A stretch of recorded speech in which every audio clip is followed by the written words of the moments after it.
Kasus COVID-19 terus meningkat, pembelajaran tatap muka di kota Surabaya terancam kembali ditunda. Psikolog anak menyarankan Dinas Pendidikan berkolaborasi dengan orang tua untuk mewaspadai gangguan psikologi pada anak.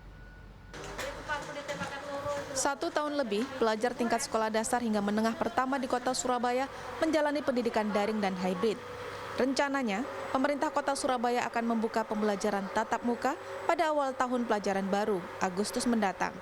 Namun, peningkatan angka kasus COVID-19 di Surabaya dan Bangkalan mendorong pemerintah kota Surabaya kembali mengkaji kebijakan pembelajaran tatap muka. Pendidikan daring yang berkelanjutan ini mendorong Dinas Pendidikan Kota Surabaya untuk berinovasi melalui modul yang disiapkan pada laman dispendiksurabaya.go.id. Namun, menurut Dinas Pendidikan Kota Surabaya, pendidikan daring tidak dapat membentuk karakter anak. Teman-teman sudah menyiapkan modul-modul maupun bahan-bahan ajar itu melalui SWE. Melalui SWE. Nah, di mana SWE ini bisa memasukkan YouTube, bisa memasukkan misalnya rumah belajar Kemdikbud dan sebagainya. Nah, sehingga pembelajarannya menjadi lebih menyenangkan, terutama pada pendidikan karakter ya. Kalau saya rasakan itu ini menjadi sulit sekali kita untuk mengawal pendidikan karakter ya dengan daring seperti ini. Ketika itu hanya tatap muka. Psikolog anak Universitas Surabaya, Mary Pilia Elizabeth, membenarkan sulitnya membentuk karakter anak melalui pendidikan daring. Menurut Mary, orang tua dapat melakukan identifikasi gangguan psikologi pada anak sejak dini.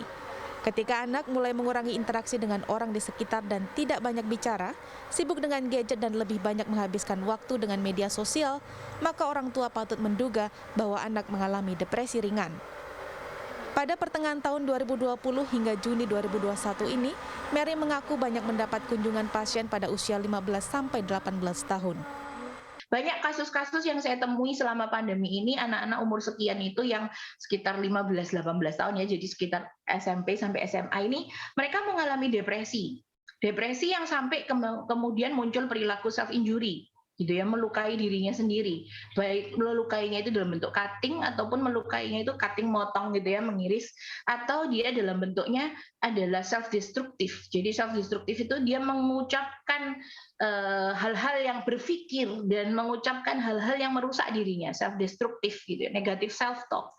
Sehingga gambar dirinya itu banyak yang mengalami kerusakan. Untuk meminimalisir risiko gangguan psikologi pada anak selama pembelajaran daring, psikolog menyarankan Dinas Pendidikan untuk melibatkan orang tua pada proses pembelajaran daring dengan membuat modul pembelajaran daring khusus orang tua dan menggelar virtual bootcamp yang melibatkan orang tua dan siswa. Eka Rima, Didin Iswandani, Surabaya, Jawa Timur.